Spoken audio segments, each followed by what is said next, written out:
I never thought my grandfather's land would become a battleground. When Grandpa Joe passed away, he left me his 200-acre farm just outside of Meadow Creek, a quiet, sleepy town that felt frozen in time. I had grown up spending summers there, riding on the back of his tractor, watching the cornfields sway in the wind, and listening to his stories about the land that had been in our family for generations. But life had taken me far from Meadow Creek. I had a job in the city, a life packed with meetings, deadlines, and honking traffic. The farm, though nostalgic, was just a distant memory. At least, that's what I thought, until a phone call shattered that illusion. It was 6 a.m. on a Tuesday when my phone rang. I groggily answered, expecting a work emergency. Instead, I heard the shaky, urgent voice of Mrs. Thompson, my grandfather's longtime neighbor. "They're building houses on your property," she blurted out, anger lacing her words. "Big yellow machines showed up yesterday. They're tearing up your grandpa's east fields." I sat up in bed, my mind struggling to catch up. Wait, who's building what? "The Sunny Pines HOA. They put up signs, Alex. They're planning almost 100 houses on your land." I thought she must have been mistaken. A simple boundary mix-up. Maybe, but Mrs. Thompson was never one to exaggerate. And if she was this upset, something was very, very wrong. Throwing clothes into a suitcase, I booked the next available flight and headed straight to Meadow Creek. I told myself it was probably a misunderstanding, but deep down, a gnawing fear took root. What if they really were building on my land? What if I was too late? The 5-hour drive from the airport to Meadow Creek felt longer than I remembered. I gripped the steering wheel tightly as I turned onto the familiar dirt road leading to my grandfather's farmhouse. As I approached the eastern section of the property, my heart sank. Where there were once golden fields of soybeans and corn, there were now bulldozers, excavators, and teams of construction workers marking plots with bright orange spray paint. A massive sign stood near the road. Future home of Sunny Pines East, 96 luxury homes starting at $450,000. I slammed on the brakes, my tires kicking up a cloud of dust. This wasn't a simple mix-up. This was a full-scale development project. Stepping out of my car, I spotted a woman standing apart from the workers. She wore spotless beige pants and a crisp white blouse, her dark hair styled perfectly despite the dusty surroundings. Clipboard in hand, she spoke on her phone, gesturing toward the construction site. I marched over. "Excuse me," I said firmly, waiting for her to finish her call. She gave me a once-over, her expression unreadable. "Can I help you? What's happening here?" I demanded. She sighed, as if I were an inconvenience. "We're preparing for residential development," she said smoothly. "I'm Diane Reynolds, president of the Sunny Pines Homeowners Association." I ignored the hand she extended. This is my land. My grandfather, Joe Miller, owned this farm. He passed away and I inherited it. Diane's smile didn't reach her eyes. "There must be some misunderstanding," she said coolly. "Sunny Pines Development purchased this parcel last year. We have all the necessary permits and approvals." I stared at her, my pulse pounding. "That's impossible. My grandfather never sold this land." She tilted her head slightly. "Perhaps he didn't tell you." Her voice was coated with false sympathy. "The sale was finalized 9 months ago. We've been planning this expansion for years." I could barely think. My grandfather had been sick in his final months, but his mind had been sharp. He would have told me if he sold the land. Something wasn't right. "I need to see those documents," I said, my voice steady. "You're welcome to contact our legal department," she replied, handing me a business card. "But I assure you, everything is in order." I clenched my jaw as she turned away, already dialing another number.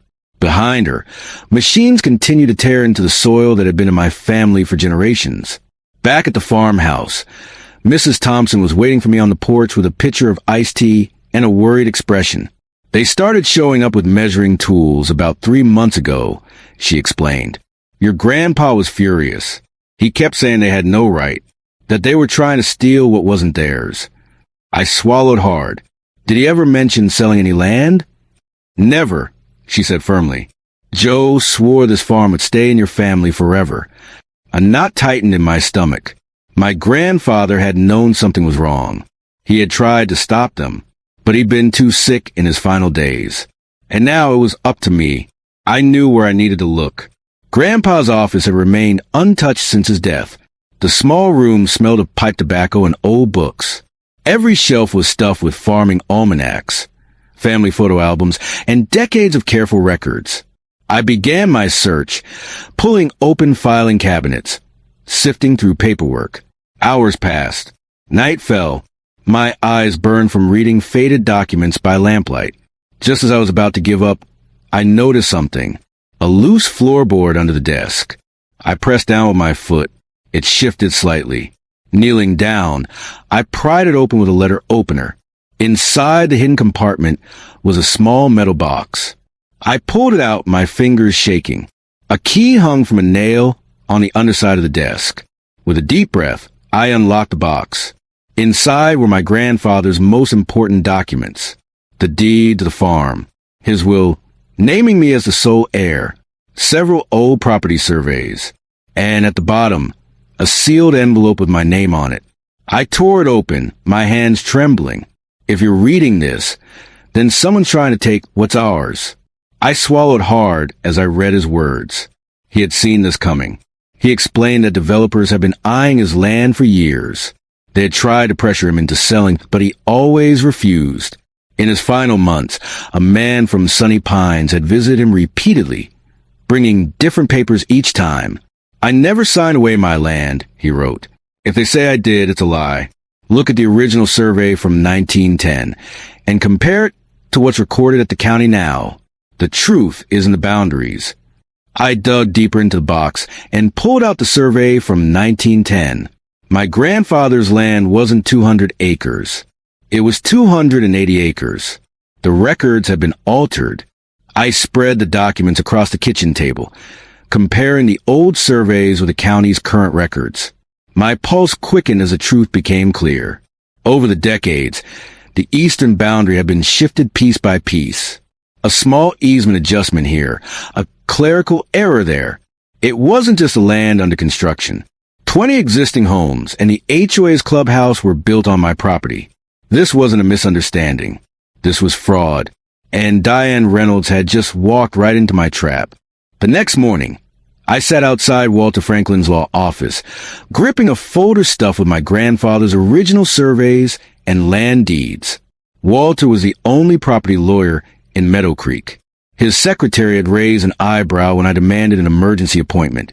But when I mentioned that my land had been stolen by the HOA, she made room in his schedule. Inside, Walter studied the documents in silence. His thick glasses perched low on his nose. His brow furrowed as he traced the old property lines with his finger. "This is highly unusual," he finally said. "According to these original documents, your property extends nearly half a mile further east than what's currently recorded. That includes the land they're building on," I said, "and about 20 homes in the existing Sunny Pines development." Walter took off his glasses and rubbed his temples. "A boundary dispute of this magnitude isn't simple. We need to prove when and how the changes happened." He picked up the phone and called the county assessor's office, putting the call on speaker. "Hey, Marlene," he said, "I need a record search for property boundary adjustments on parcel 144A, Joe Miller's old farm." There was a long pause. Then Marlene said, "Well, that's odd." Walter glanced at me. "What is?" "There's a record from 1984, just a 10-foot utility easement. But in 1997, a much larger adjustment was recorded. Nearly 80 acres were shaved off." Walter's face darkened. "Who signed the approval?" Another pause. Then, "Joe Miller." My stomach twisted. "That's impossible," I said. "My grandfather was in the hospital that month, triple bypass surgery. He couldn't have signed anything." Walter's voice turned sharp. "Marlene, we need a copy of that document." I already knew what we would find. A signature that barely resembled my grandfather's. Fraud. Walter set the phone down and looked at me. "We need to file an emergency injunction. If we act fast, we can stop construction before they finish." I nodded, gripping the table. "Do it." But I knew Diane Reynolds wouldn't go down without a fight. While Walter handled the legal paperwork, I went to the county records office to dig deeper. If someone had falsified my grandfather's signature, I needed to know who was behind it. Buried in the archives, I found something shocking. Sunny Pines wasn't just a neighborhood. It was a web of LLCs and shell companies. The same 6 names kept appearing over and over. Diane Reynolds, HOA president. Thomas Reynolds, her husband, a developer. James Harris, county commissioner. Mark Wilson, planning board director. Eleanor Shaw, real estate attorney. Rick Coleman, private investor. It got worse. A loan approval from just 3 months ago listed my land as collateral. $16 million in financing. They had borrowed money against property they did not legally own. I took photos of everything and headed to my next stop, the Meadow Creek Gazette. Tanya Williams, the editor, had known my grandfather. She listened as I laid out the evidence. "This is big," she murmured, flipping through my photos. "But I need something concrete before I run it." I nodded. "Give me a day." I wasn't just going to expose Diane's fraud. I was going to burn her empire to the ground.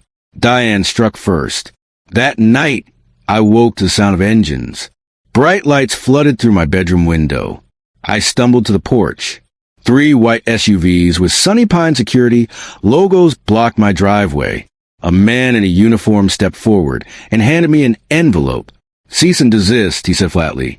"Withdraw all claims against the development or face legal action." I tore open the letter. They were accusing me of fraud, claiming my documents were forged. I laughed bitterly.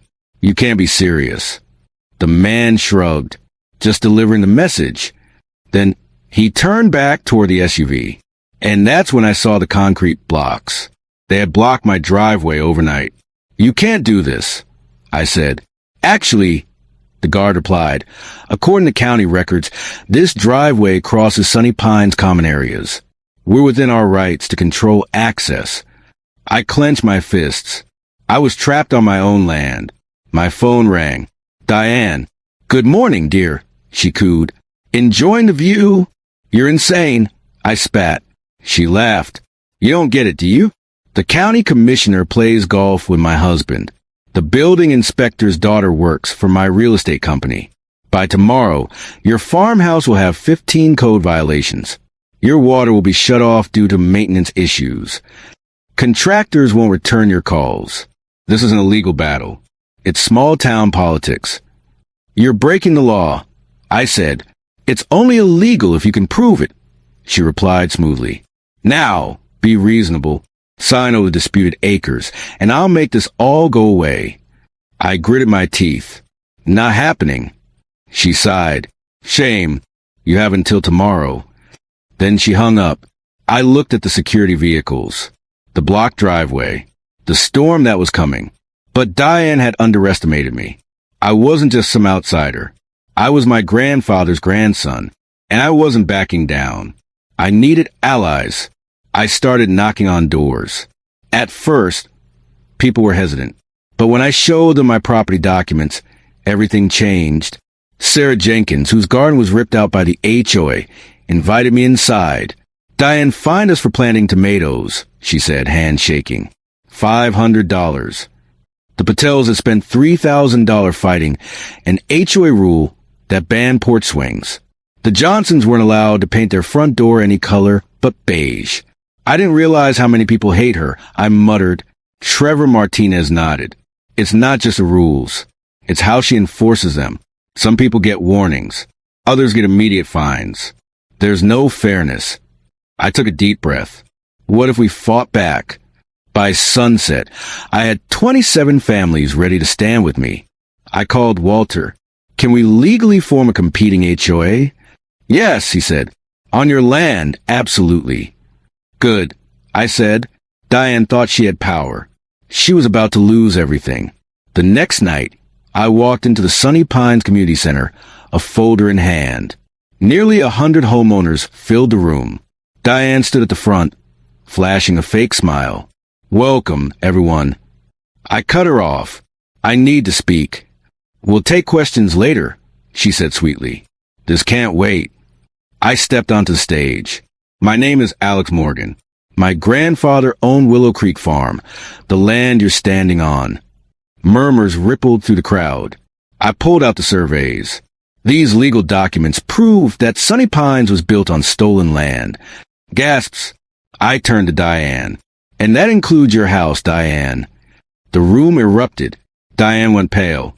And for the first time, I saw in her eyes fear. For a moment, the room was silent. Then chaos. People jumped from their seats, shouting over one another. Homeowners who had poured their life savings into Sunny Pines demanded answers. Others stared at Diane in horror, realizing that their homes might not legally belong to them. Diane snatched the survey papers from the podium and scanned them with wild eyes. "This is ridiculous," she barked. "We have permits. We have legal documentation." I folded my arms. Those permits were based on fraudulent property lines. The land never legally belonged to Sunny Pines. A balding man in the front row, Gerald Fisher, the HOA treasurer, spoke up. "Diane, these boundary markers, they match the Old Creek bed. They look real." She spun on him. "This is a scam. A stunt to blackmail us for money." I pulled out one final document. "Oh, really? Because this is your loan agreement. You and your partners took out $16 million in financing, using my land as collateral." Gasps. I let my words sink in. You weren't just stealing land. You were committing bank fraud.